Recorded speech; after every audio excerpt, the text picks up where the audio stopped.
Bonjour aux internautes qui nous suivent également à distance. Vincent, félicitations au Hub Institute et à ton équipe pour cette journée très chargée en intervention, mais j'ai trouvé extrêmement complémentaire. Toujours autour de cette thématique du numérique et de la capacité du numérique à aider les autorités, les citoyens à mieux vivre une ville résiliente. La question, c'est quand on est la énième intervention, de savoir ce qu'on va rajouter de plus intéressant, ce qui a été dit avant. De notre côté, je dirais que Dassault Systèmes, vous connaissez peut-être notre histoire, on est né dans le monde industriel. Dassault Systèmes est né en développant des solutions logicielles pour l'aéronautique, pour l'automobile, pour l'industrie manufacturière. Mais ce sont en fait les mêmes recettes que l'on applique aujourd'hui aux villes, aux territoires, au domaine de la santé. Ce sont des solutions de modélisation 3D, de simulation 3D, de data analytics, de collaboration, qui font que dans chacune de ces trois sphères, les différents interlocuteurs, les différentes parties prenantes peuvent travailler ensemble. Et c'est ça qu'il faut garder en tête, et je voudrais que ce soit un peu le fil directeur de ce que je vais vous dire aujourd'hui. Je ne sais pas si vous avez vu passer une tribune que Alexandre Missoff, le directeur général de Paris-Île-de-France, Capitale économique, a publié hier, je crois, ou la semaine dernière, dans le journal du Grand Paris. C'est une tribune assez intéressante où il a rajouté encore un thème, une définition de la ville. C'est plus la Smart City ni la Safe City, c'est la ville sereine. Mais j'ai trouvé ça assez intéressant.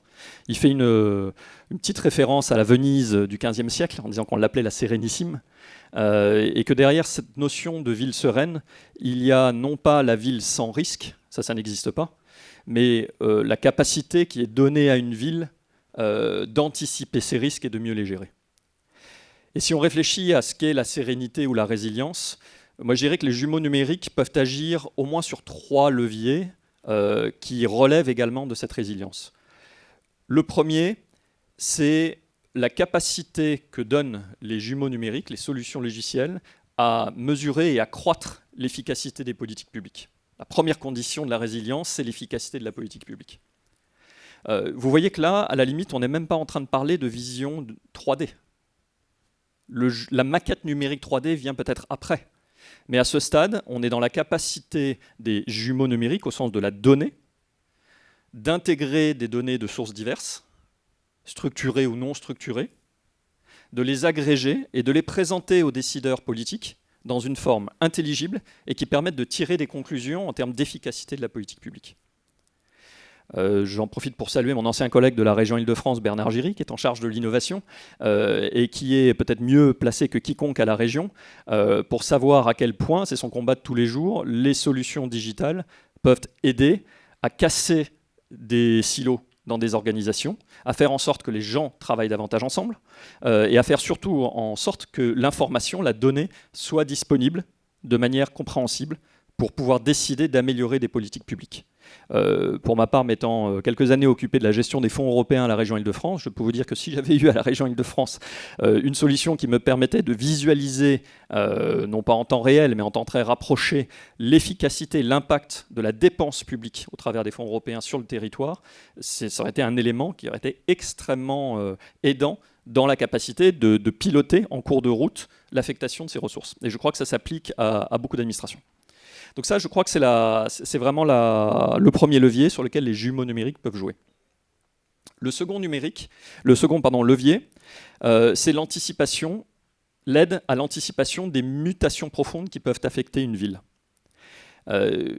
Toutes les villes, ça a été dit largement, je ne vais pas revenir dessus, sont soumises à des transformations profondes, qu'elles soient démographiques, économiques, environnementales. Le jumeau numérique permet de travailler dans la durée, d'anticiper, de transformer la ville dans la durée. J'ai une petite vidéo très brève que je vais vous montrer, qui est un exemple que je trouve assez intéressant, qui est basé sur notre jumeau numérique qu'on a développé pour la ville de Singapour. On a modélisé l'intégralité de la ville de Singapour en surface et en sous-sol. Et la ville de Singapour utilise ce jumeau numérique pour, vous le voyez ici, à la fois au niveau stratégique, décider du tracé d'une nouvelle piste cyclable, en incorporant tous les éléments nécessaires à la décision liés au tracé des réseaux de transport existants, aux lieux à desservir, notamment les écoles, aux lieux où sont disposés les vélos en libre service, pour ensuite utiliser ce même jumeau numérique pour aller vraiment au niveau opérationnel, pour calculer le tracé optimal de cette piste cyclable. Ça a l'air simple de tracer une piste cyclable, et on s'aperçoit que le jumeau numérique permet de régler, d'accélérer des décisions sur des sujets plus difficiles. Ça peut être le calcul de la pente sur la piste cyclable, mais ça peut être aussi, vous le savez peut-être, qu'à Singapour, on n'a pas le droit d'arracher un arbre.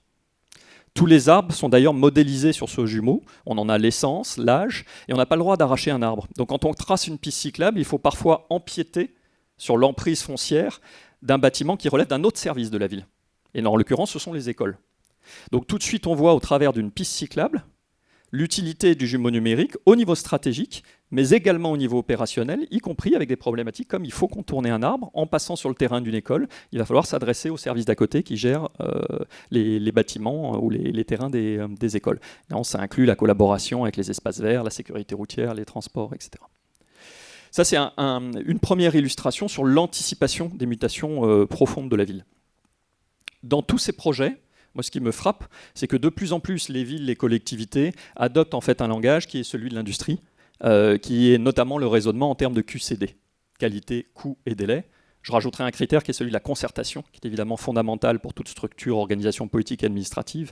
Ce raisonnement en QCD et C pour concertation, les jumeaux numériques aident également considérablement à atteindre ces objectifs de bonne affectation de la ressource, y compris sur des projets d'aménagement un peu complexes. Enfin, pour finir, le troisième levier sur lequel, je pense, les jumeaux numériques peuvent agir, c'est évidemment, et ça a été à plusieurs reprises évoqué aujourd'hui, notamment par la vice-présidente de la métropole de Rouen, c'est la simulation des crises et la gestion en temps réel des crises.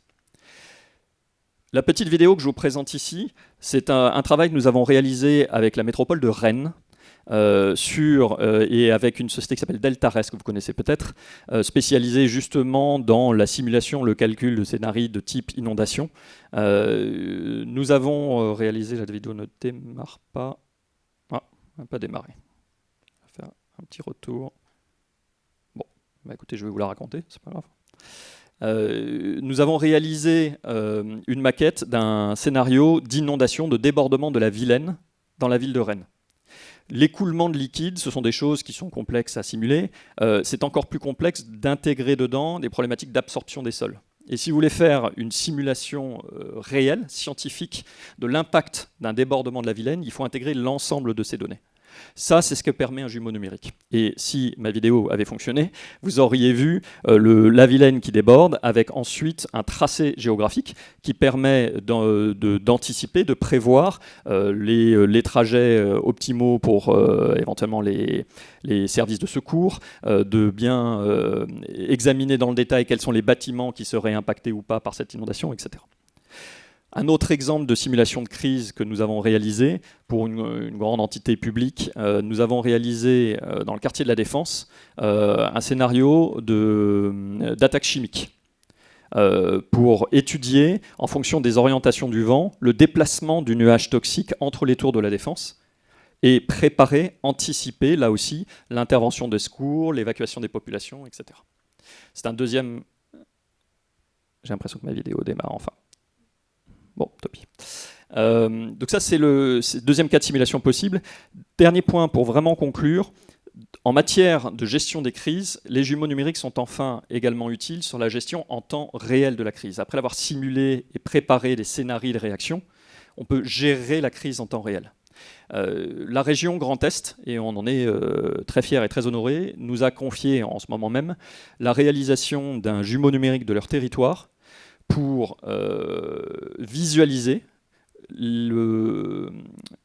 l'évolution de l'épidémie Covid sur le territoire de la région Grand Est. Ils ont décidé ça après la première vague. Vous savez que la région Grand Est a été particulièrement touchée. Ils souhaitent comprendre aujourd'hui en temps réel quelle est l'évolution de l'épidémie Covid avec une granularité très fine pour pouvoir en extraire des scénarios et des croisements de données sur la saturation des hôpitaux, sur l'évacuation de patients d'un hôpital à l'autre, etc. C'est un travail que nous menons en ce moment. C'est de la gestion en temps réel d'une crise à l'échelle d'un territoire. C'est un cas, je trouve, extrêmement intéressant. Les collectivités, villes, régions se mettent de plus en plus à avoir recours à des jumeaux numériques et c'est une très bonne nouvelle. L'État, le gouvernement l'a parfaitement compris. Vous aurez noté que dans le plan de relance, l'État a annoncé la création d'un fonds dédié à la modernisation des administrations d'État ou des collectivités territoriales, avec un accent particulier mis sur la digitalisation de la mise en œuvre des politiques publiques. C'est exactement ce dont nous parlons. Je pense que c'est une mesure extrêmement utile aujourd'hui, pas simplement en période de crise, mais également en temps de paix, pour permettre aux collectivités au sens large d'améliorer cette efficacité des politiques publiques. Je vous remercie.